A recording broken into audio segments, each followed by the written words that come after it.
I want you to imagine a scenario for a second. Okay, I'm listening.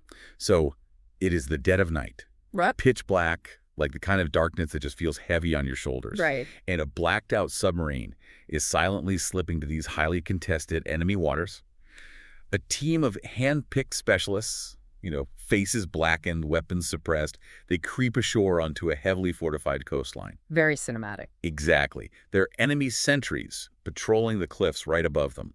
One snapped twig or one loose rock tumbling down the cliff face, and it's certain death for the entire squad. The stakes are absolute. Right. And when you hear a setup like that, your mind immediately goes to, the obvious wartime objectives.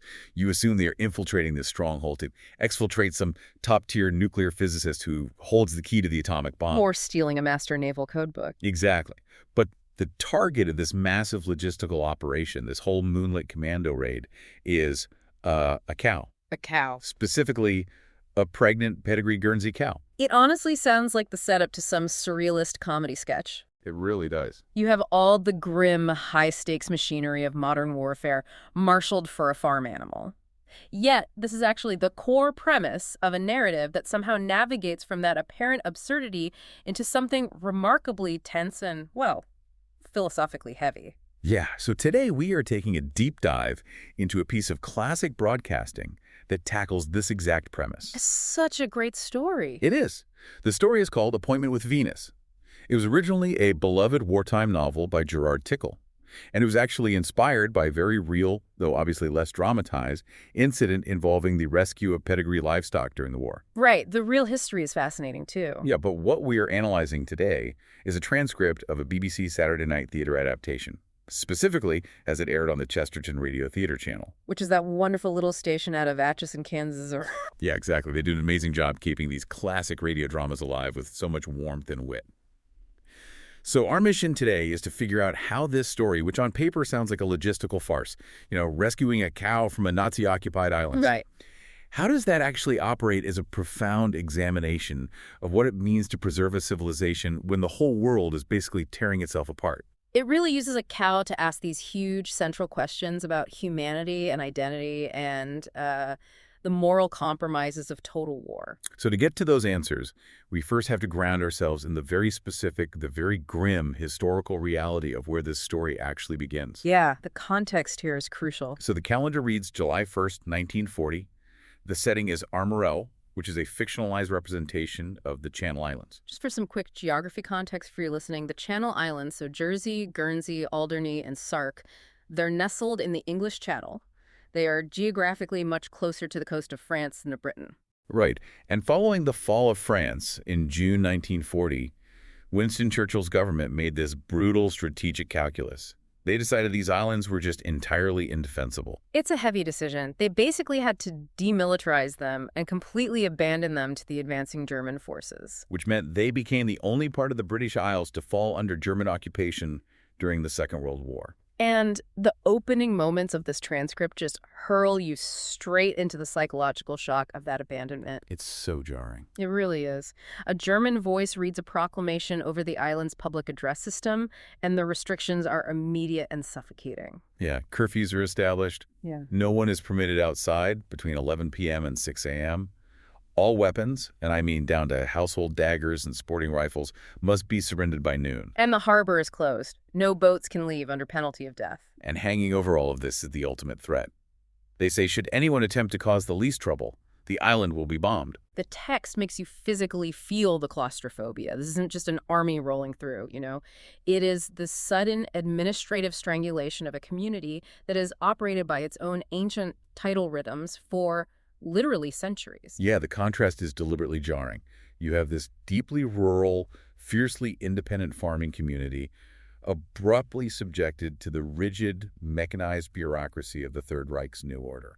And it is exactly against this backdrop of total societal subjugation that the narrative executes a hard pivot. Oh man, the pivot is staggering. It takes us far away from the occupied island and drops us straight into the fluorescent-lit, paper-strewn corridors of the Ministry of Agriculture in London. Britain is literally staring down the barrel of a potential invasion. The Blitz is looming. And here you have this frantic civil servant named Mr. Carvers. He is desperately begging his superior, Mr. Cleverton, for an emergency audience. He's so stressed out. He produces a file, slaps it down on the desk, and pleads with his boss to authorize a specialized military rescue mission for a cow named Venus de la Bay. Cleverton's reaction is basically the audience's reaction at this point. He looks at his subordinate like the man has completely lost his mind. I mean, wouldn't you? Absolutely. He reminds Carvers that the British Empire is currently fighting for its very existence. The army has just barely survived the evacuation at Dunkirk. And Carvers is asking him to petition the War Office for, as he calls it, a lactatory goddess. That phrase is amazing. The dialogue is just layered with this biting gallows humor. Carvers tries to justify the urgency by explaining this complex breeding history.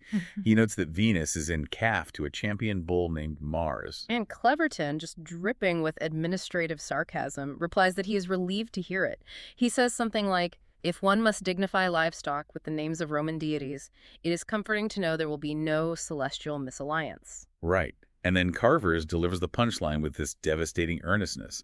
He reveals that the adaptable Mars is unfortunately deceased. And the reason why is so dark. Because shortly after serving Venus, the prize bull wandered into a pasture, stepped on an uncharted landmine, and was blown to pieces.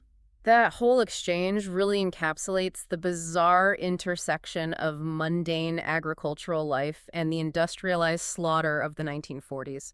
A landmine, which is a weapon designed to rip through the steel of a tank, destroying a prize bull in a quiet pasture. It's totally surreal. But this is the exact moment Carvers makes his underlying philosophical pitch. Yeah, he explains that the ministry has spent years trying to cultivate this specific Mars-Venus genetic line.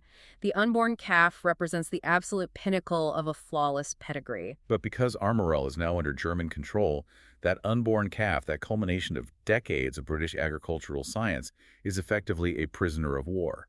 Now, I have to pause here and just challenge the fundamental premise Carvers is pushing. Go for it. It is an engaging piece of writing, but let's look at the actual calculus.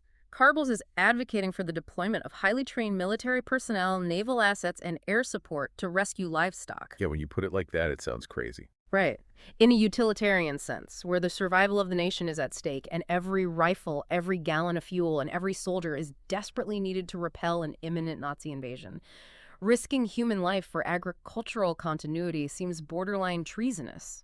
Is this just the British establishment becoming dangerously sentimental over a symbol? Like, are they just desperate for any narrative victory, no matter how small? Well, that is the central tension the narrative demands you confront. If you view war purely through the lens of logistics, so manpower, munitions, territory, Carver's request is completely insane. Totally. However, Carver's is arguing for a very different definition of national survival. I want to highlight the specific argument he makes in the text. He tells Cleverton, "In this time of change and fear and confusion, Venus and her unborn calf represent stability and continuity." Yeah. Carvers is asserting that a nation is not merely a collection of armed borders. It is an accumulation of heritage, culture, and achievements. If you allow an occupying force to systematically dismantle the things you have spent generations building, even something as specific as an agricultural bloodline, they are erasing your identity. They are defeating you psychologically. So the argument is that capitulation isn't just a military surrender. It's the slow erosion of the things that make the society worth defending in the first place. Precisely. It reminds me of the curators who refused to abandon seed banks during modern conflicts, or those museum directors who boxed up classical art and hid it in caves while bombs fell on their cities. Exactly. You can survive the physical war, but if you emerge into a world where everything beautiful or unique to your culture has been destroyed, well, survival feels hollow. And Carvers manages to impart just enough of this perspective that Cleverton capitulates. Though he obviously doesn't want the responsibility, so he delegates. Classic bureaucracy. Oh, for sure. He tells his secretary to route the file to a shadowy figure known only as Uncle George in room 057 at the War Office. Uncle George is such a great character. He represents a very specific and highly effective archetype in British intelligence fiction. On the surface, he operates with the jovial, slightly eccentric detachment of, like, a gentleman at a country club. Right. But beneath that exterior lies an individual wielding immense, unchecked executive power. He has direct access to the highest echelons of command. He is the embodiment of the covert, unorthodox warfare that organizations like the Special Operations Executive really championed during the war. So Uncle George receives this file, refers to it affectionately as crackbrain nonsense, and without any hesitation greenlights the operation. He just goes for it. He summons a major named Valentine Moreland to his office to offer him the command. And I find Valentine's reaction to the mission briefing fascinating. Oh, totally. Uncle George asks him for his assessment of the objective, fully expecting a career officer to balk at rescuing a cow. Yeah, I mean, it's a cow. But instead, Valentine accepts with real enthusiasm. He states that in these days of battle, murder, and sudden death, it's refreshing to know that someone has had time to remember the ancient verities. The ancient verities. That phrase is so striking. It perfectly aligns with Carver's initial plea about stability and continuity. For Valentine, the war has just become this endless sequence of destruction. Yeah, the opportunity to launch an operation not to destroy an enemy asset, but to actively preserve something living and innocent, it offers a form of spiritual reprieve for him. It grounds his military duty in something restorative rather than purely destructive. So, with the objective authorized, we move into the logistical phase, assembling the team. And if we look at the structure of this narrative, it shifts gears here. It really does. It kind of adopts the pacing and mechanics of a classic heist story. Like a wartime Ocean's 11. Exactly. You have the mastermind, Uncle George, pulling the levers of power in London, and Valentine operating as the squad leader, handpicking his specialists. But the team they assemble is just wildly unconventional. The roster absolutely reflects the desperate improvisation of the British war effort in 1940. Let's examine Valentine himself. Okay. He is a competent officer, sure, but his defining civilian passion, the thing that grounds him, is ornithology. He is an avid birdwatcher. A birdwatcher commando. Right. And when authorized to select a wireless operator, he doesn't request the most hardened commando available. He requests Alexander Forbes, a Gordon Highlander sergeant, specifically because the two of them used to observe migratory birds together in peacetime. That character detail is so crucial to why this story works. Yeah. These men are not depicted as cold-blooded killers or militaristic zealots.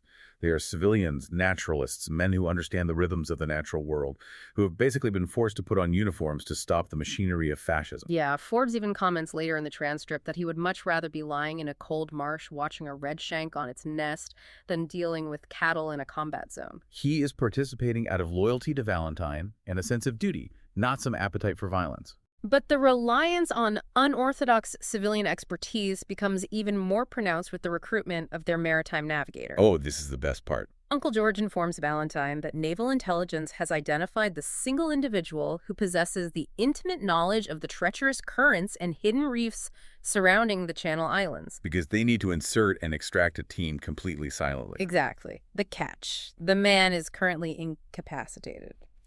They track down trawler Langley. He's a 61-year-old seafaring local with an infamous reputation for heavy drinking.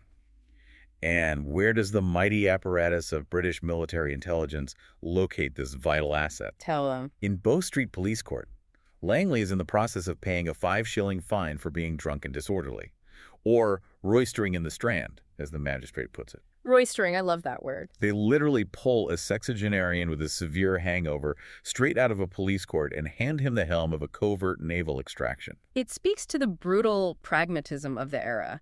You know, prior to the ubiquity of GPS and advanced sonar, maritime navigation in coastal waters was an oral tradition. It was a physical memory etched into the minds of local sailors. Right. The waters around Armorel are characterized by these violent tidal shifts and jagged rock formations that just do not appear on standard admiralty charts. Military discipline is secondary here. If the mission requires a navigator who knows how a specific tide pulls against a specific reef at 2 a.m., and that knowledge resides in a 61-year-old drunkard, you hire the drunkard. Yeah, you do what you have to do. But the most significant addition to the team and the source of the narrative's greatest interpersonal friction is Nicola Falaise. Yes. She is serving in the Auxiliary Territorial Service, which is the women's branch of the British Army. But far more critical than her rank is her lineage. She is the sister of the absent suzerain of Armorel. Right, and just for some clarity, the title of suzerain refers to the traditional feudal ruler or lord of the island. The Channel Islands operate under this unique blend of Norman law and local custom, completely distinct from standard British governance. So, as the sister of the suzerain, Nicola is effectively island royalty. She's bound to the land and the people by centuries of familial obligation. Uncle George assigns Nicola to act as Valentine's driver during the operational planning in London. He warns the Major that she is basically a walking encyclopedia regarding Armorel's geography and population. But Valentine's reaction reveals this rigid, deeply ingrained prejudice. He tells Uncle George that he despises being driven by women, and he makes it unequivocally clear that he has no intention of taking her on the actual deployment. Yeah, when he confronts Nicola about it, his condescension is just palpable. He tells her, if you were a man, it'd be different. You're made the wrong shape, that's all. Oh, wow. He views war as exclusively the domain of men and fully intends to protect her from it. But Nicola's response to that paternalism is a masterclass in tactical deconstruction. She does not appeal to his emotions. She doesn't argue about gender equality in the abstract. No. Instead, she systematically dismantles his operational plan using cold, hard logic. She exposes the fatal flaw in his reliance on traditional military doctrine. She completely corners him. She tells him, you don't know the island doesn't know you. The people would be deeply suspicious of you. But if you're going to get Venus to England, you need help. It sounds stupid, but you need the people and the soil on your side. By articulating that, Nicola redefines the requirements of asymmetric warfare for him. Valentine is approaching the problem mathematically. Calculate the route, apply force, extract the asset. Right. Nicola points out that a map cannot tell him which islanders have turned collaborator. It can't tell him which farm dogs will bark or which sentry paths have changed since the occupation began. If Valentine and his radio operators step foot on Armorel alone, they will be captured or killed within hours because they are totally alien to the environment. Exactly. Nicola, on the other hand, can knock on any door in the dead of night and command absolute loyalty from people she has known since childhood. She's arguing that in a shadow war, local human intelligence and cultural integration are vastly superior to mere firepower. She frames herself not as a soldier, but as the key to the lock he is trying to pick. And Valentine, realizing the undeniable truth of her tactile assessment, he actually relents. He overrides his own prejudices because the mission demands it. And with the roster finalized, the logistical machinery kicks into gear. The transcript details the acquisition of motor torpedo boats equipped with heavy-duty winches designed to lift a ton of dead weight out of the water. They even get specialized duck canvas boots designed to muffle the sharp sound of a cow's hooves on cobblestone. They really thought of everything. The sheer volume of military thought dedicated to stealing an animal is staggering. But that meticulous planning faces immediate friction as the operation commences.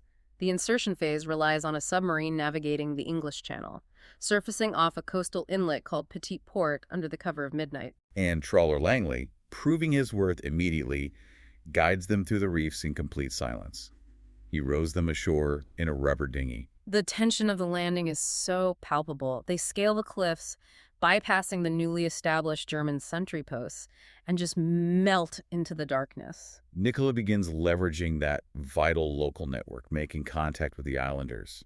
And this narrative thread is where we gain a profound understanding of what life under the German occupation actually looks like for the civilians left behind. We are introduced to Jacques, the provost. In the absence of the suzerain, the provost is the highest civic authority remaining on Armorel.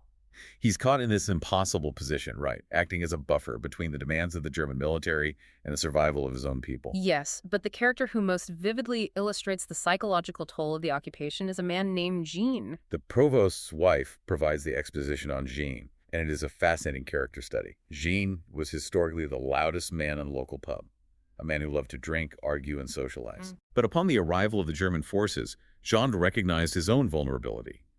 He realized that a single drunken boast, an accidental slip of the tongue, or a misunderstood joke in the presence of an enemy soldier could lead to his execution, or worse, the execution of his neighbors. So Jean stood before the local court and swore a formal, binding oath to abstain from alcohol entirely until the island was liberated. Jean's oath demonstrates how a surveillance state forces individuals to police their own minds and bodies. The occupation invades the most intimate spaces of daily life. The cost of a momentary lapse in discipline is no longer a headache the next morning. It is lethal retaliation. The islanders are maintaining a collective, silent resistance through extreme self-control. But the narrative refuses to paint this conflict in simple, monochromatic strokes. Just as we see the complex internal lives of the islanders, we are introduced to the primary antagonist of the story, the German commandant, Captain Weiss. And his characterization completely subverts the standard wartime caricature. It really does. It would have been incredibly easy, particularly in mid-century British drama, to write the Nazi commandant as this screaming, fanatical sadist. But instead, Captain Weiss is depicted with a chilling, tragic nuance. Prior to the war, Weiss was not a career military man. He was an agriculturalist, a farmer who understands and respects the land. When Weiss is first introduced, he is visiting Venus in her stable.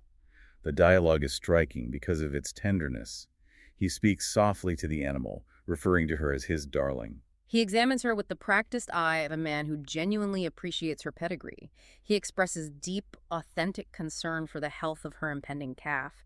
He loves the cow just as much as Mr. Carver's in London does. And that shared appreciation is what makes Weiss such a compelling antagonist.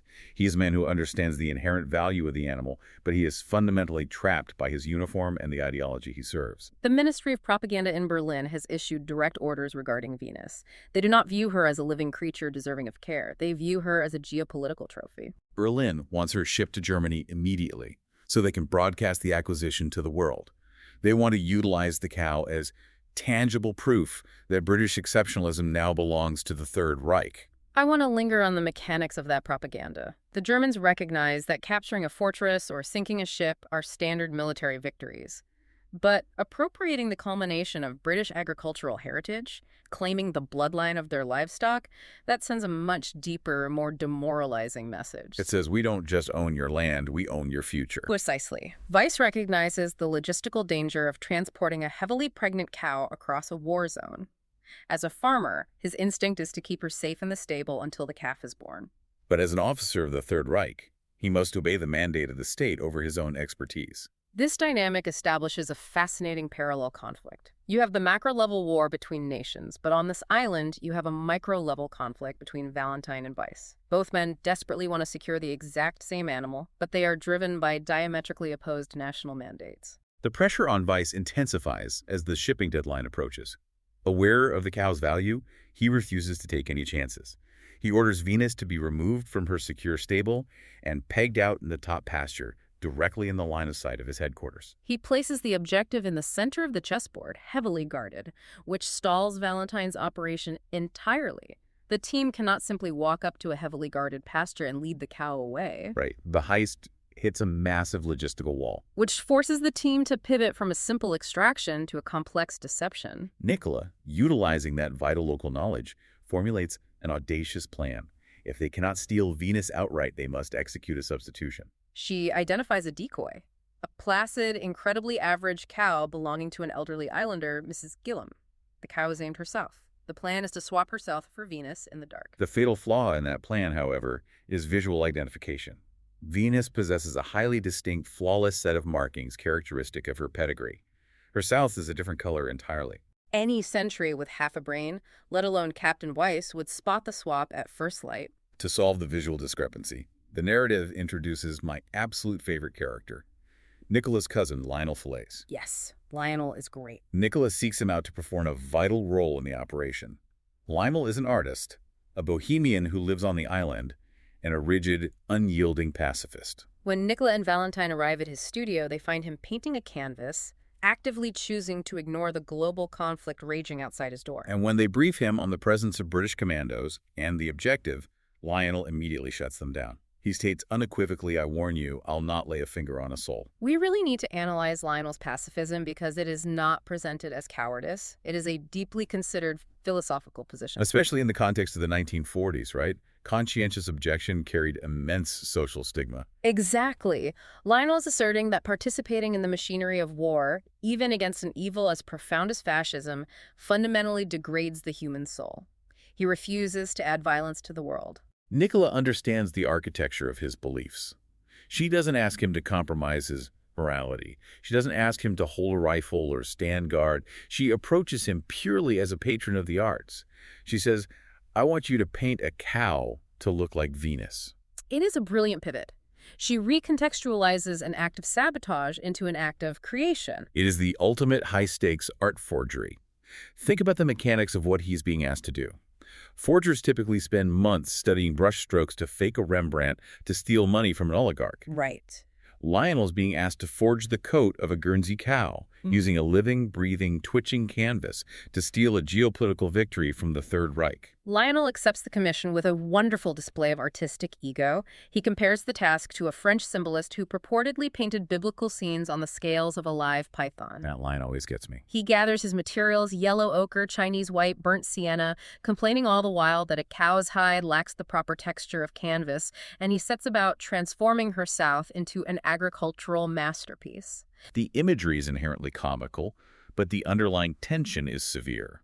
If Lionel's blending is slightly off, or if a sudden rainstorm washes the Chinese white down the cow's flank, the entire team will be lined up against a wall and shot. And while Lionel is busy applying his craft to livestock, the narrative cuts back to London, delivering a staggering revelation regarding the true nature of the mission. The transcript shifts focus to a crisis developing on the maritime front. Valentine, while scouting the coastline, observes the harbor and immediately radios London in a state of absolute panic. He transmits a desperate message to Uncle George, reporting a catastrophic complication. Moored directly in Armoral's small harbor is a German E-boat designated E-109. We must clarify the naval disparity here to understand the gravity of Valentine's panic. The British extraction plan relies on motor torpedo boats, or MTBs. These were essentially lightweight wooden hulls, often mahogany or plywood, powered by highly volatile aviation fuel. They were fast, but they were unarmored eggshells. Right. The German E-boat, or Schnellboot, was a completely different predator. It was significantly larger, heavily armored, armed with devastating automatic cannons, and powered by massive diesel engines that did not require spark plugs, making them stealthier at night and far less prone to catastrophic fires when hit. If a wooden British MTB, weighed down by a ton of livestock, encounters an armored E-boat in the open channel, the British vessel will be shredded into matchsticks in seconds. So Valentine assumes this intelligence will immediately terminate the operation. He asks for abort protocols. And then we cut to room 057 in London. Yes. Mildred, Uncle George's secretary, hears the transmission and assumes they must recall the team to save their lives. But Uncle George refuses to issue the abort order. Instead, he looks at Mildred and quotes a line from Rudyard Kipling's Stocky & Co. He says quietly, "The bleating of the kid excites the tiger." That single line of dialogue brutally recontextualizes the entire narrative up to this point. It changes everything. Uncle George asks Mildred if she comprehends the quote. When she expresses confusion, he translates the metaphor into literal tactical reality. The mooing of the cow excites the E-boat. Uncle George reveals that British intelligence has known about the E-109 for a week. Intelligence from Stockholm identified it not just as a standard attack craft, but as a highly advanced prototype undergoing secret sea trials. Because the E-boat is sheltering in a landlocked, heavily defended harbor, the Royal Air Force cannot attack it without sustaining unacceptable losses. The vessel is untouchable as long as it remains docked. I want to make sure I'm grasping the full extent of this manipulation. Uncle George deliberately deployed a team of his own operatives, including a man he considers a friend, onto an occupied island to steal a cow, with the explicit intention that the theft would enrage the German high command. He engineered the heist to force the Germans to scramble their most advanced naval asset out of its safe harbor to pursue the thieves into the open channel. And he never told his team they were bait. That is the precise tactical architecture of the operation. The entire rescue mission, the agonizing debates over agricultural continuity, the logistics of duck canvas boots, it was all an elaborate charade to lure a single naval target into the crosshairs of the RAF. I am furious on Valentine's behalf. Mildred questions the morality of it. She asks why he couldn't have simply briefed Valentine on the true objective. Uncle George's response lays bare the cold calculus of intelligence work. He explains that if he told Valentine it was a suicide mission to act as a naval lure, Valentine would have refused to allow Nicola to participate. But without Nicola's intimate knowledge of the island, the team would have failed to steal the cow. Without the theft, the E-boat remains in the harbor. He required their genuine, desperate belief in the preservation of the animal to make the bait convincing enough to trigger the trap.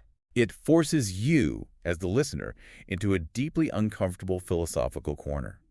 Is Uncle George a visionary strategist operating on a level of necessary utilitarianism? Or is he a sociopath willing to expend the lives of his friends for a tactical advantage? He justifies it by telling Mildred, if a man is going to risk his life, Why not give him a thing he believes in to risk it for? He recognizes Valentine's need to preserve something pure, and he weaponizes that idealism to sink a ship. It is the ultimate chess sacrifice. But he is playing with human beings who believe they are playing a different game entirely. He radios back to Valentine, completely ignoring the panic, and issues a terse command. Don't be a BF. Operation continues as planned. He leaves them blind, marching forward into an ambush he designed. Which serves to accelerate the pacing drastically. As they move to execute the extraction, the complex machinery of their plan begins to violently disassemble on multiple fronts. The cascade of failures begins with the art forgery. The islanders, coordinating under the provost's secret direction, manage to place the painted decoy, herself, in the pasture and begin leading her down toward the harbor for the supposed transport to Germany. Buying the commandos time to move the real Venus to the extraction point. But nature refuses to cooperate. As the islanders are maneuvering herself down the steep, cobbled gangway toward the dock, the animal becomes agitated. The local handler is forced to grab her roughly by the head to steady her, his coat rubbing aggressively against her flank. The physical friction, combined with the damp sea air, compromises the medium. The paint smears. Captain Weiss is standing right there on the dock, supervising the loading. He looks at the cow, sees the yellow ochre and burnt sienna transferring onto the handler's coat, and immediately realizes he is looking at a forgery. He screams for, "What is this? Where did this paint come from? This is not Venus. She is not real." In that instant, the illusion shatters. Weiss understands that the islanders are not passive victims. They are executing a highly coordinated act of sabotage right under his nose. He arrests the provost on the spot and orders a total lockdown of the island.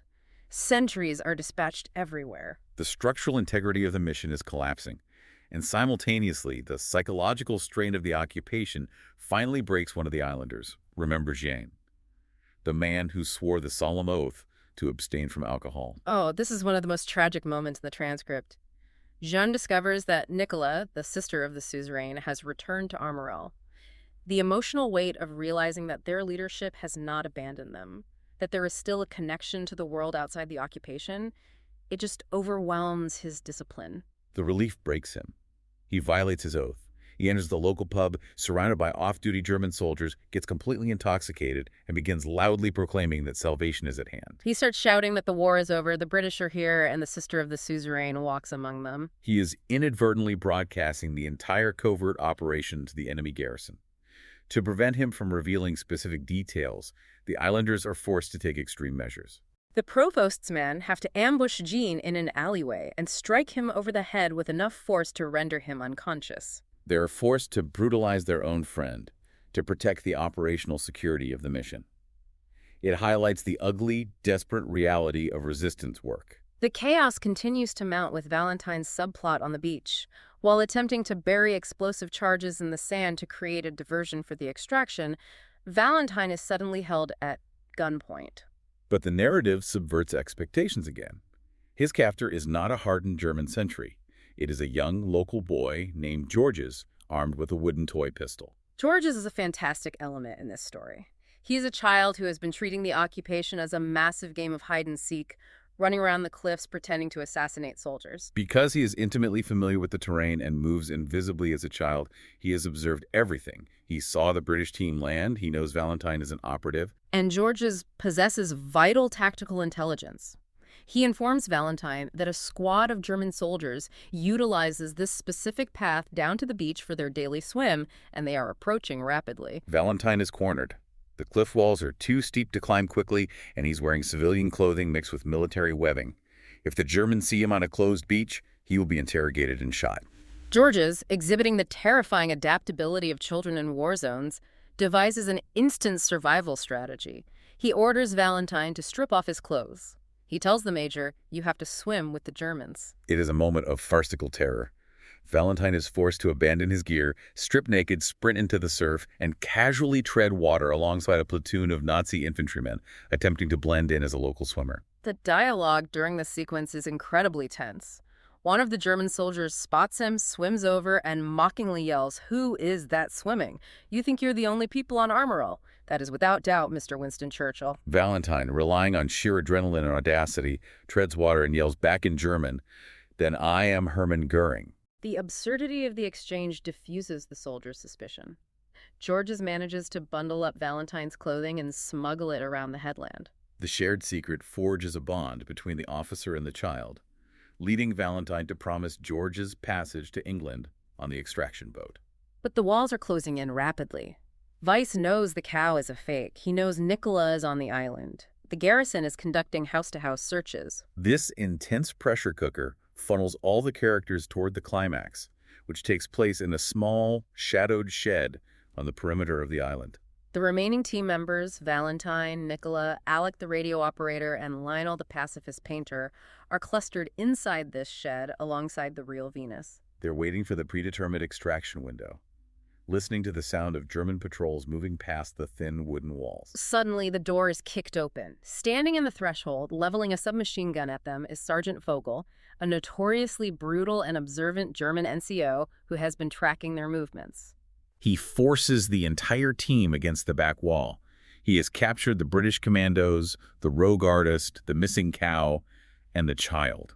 He is gloating, preparing to execute them or march them to the firing squad. The mission has failed entirely, but precisely at the moment of maximum despair, the biological reality of the animal reasserts itself, completely derailing the military standoff. Venus goes into labor. In the middle of a hostage situation with a gun pointed at her head, Nicola refuses to abandon her duty to the animal. She drops her hands, ignores Vogel's explicit orders to remain still, and drops to her knees to assist the cow. She places the preservation of life above the immediate threat of death. The visceral details of the transcript here are wild. Amidst the shouting and the threat of automatic fire, the calf is borne onto the floor of the shed. It is a bull calf, ensuring the continuation of the Mars-Venus bloodline. Nicola is literally holding this wet, newborn calf in her arms, presenting it to the bewildered German sergeant. But Vogel quickly regains his military composure. He is unimpressed by the miracle of birth. He recognizes the calf as the ultimate prize Berlin demanded. He raises his weapon, preparing to take control of the animals and dispatch the prisoners. And this is the moment where philosophical theory collides violently with physical reality.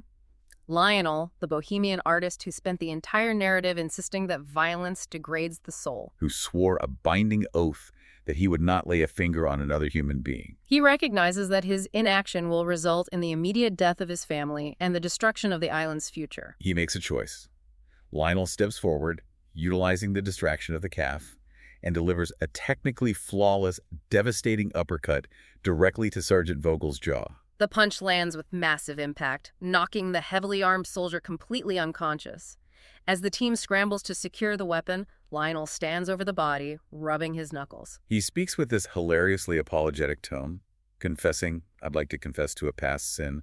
I once won the public school's middleweight boxing championship." It is a profound character beat. It illustrates that absolute ideological purity is often a luxury afforded only by peace. When confronted with the visceral reality of fascist violence, Lionel's fundamental decency overrides his theoretical pacifism. He commits an act of violence to prevent a massacre. The team seizes the opening. They gag and bind Vogel. Nicola gathers the newborn calf in her arms and sprints out of the shed, heading down the treacherous cliff path toward the beach. The calf acts as an irresistible lure. Venus follows her offspring blindly into the darkness. They reach the shoreline just as the British motor torpedo boat glides into the shallows. But the audience is aware of the macro-level trap. Uncle George's master plan is in effect. Right. Captain Weiss, anticipating the extraction, has explicitly ordered the coastal batteries and sentries to hold their fire. He wants the British vessel to successfully load the cow and clear the harbor. Because once it hits open water, the E-boat will hunt it down and destroy it. The loading sequence is a frenzy of activity. They utilize the specialized winches to hoist Venus into a padded stall on the deck. They load the child Georges. They load the bound German sergeant as a prisoner of war.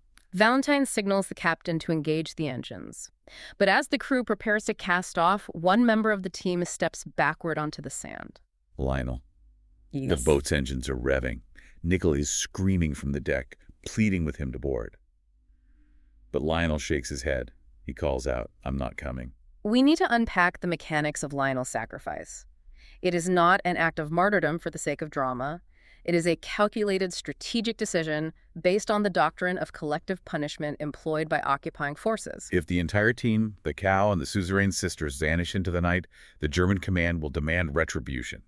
Captain Weiss would be forced to execute the provost, burn the farms, and brutalize the remaining civilian population in retaliation for the sabotage. Exactly. Lionel understands that true preservation requires a lightning rod. By remaining on the island and allowing himself to be captured, he can claim sole, undeniable responsibility for the forgery, the assault on the sergeant, and the theft. He sacrifices his own life to absorb the wrath of the state, shielding the community from reprisals. He transitions from passive observer of the war to its most active participant. The MTB accelerates into the darkness, leaving Lionel alone on the beach. And as the wooden boat hits the open channel, Uncle George's trap finally springs shut. The massive diesel engines of the German E-boat roar to life. The heavily armored vessel surges out of the safe harbor, its cannons tracking the fleeing British boat.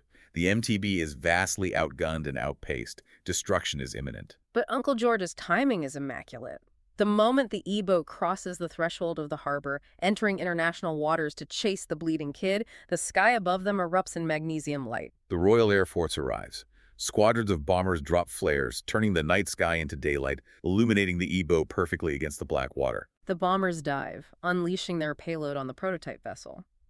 The E-boat is obliterated in a massive shockwave, while the tiny wooden MTB carrying a cow, a child, and a team of amateurs slips away into the smoke toward England. It is a decisive strategic victory for British intelligence, built entirely on the foundation of a localized, intimate heist.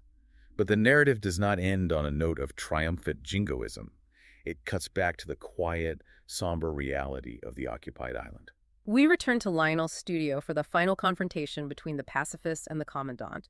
Captain Weiss enters the room. He is a broken man. His career is ruined. He has lost the prize animal and the prototype warship under his jurisdiction. But instead of raving, he finds Lionel calmly applying the final strokes to a canvas. The dialogue between the two men is layered with mutual tragedy.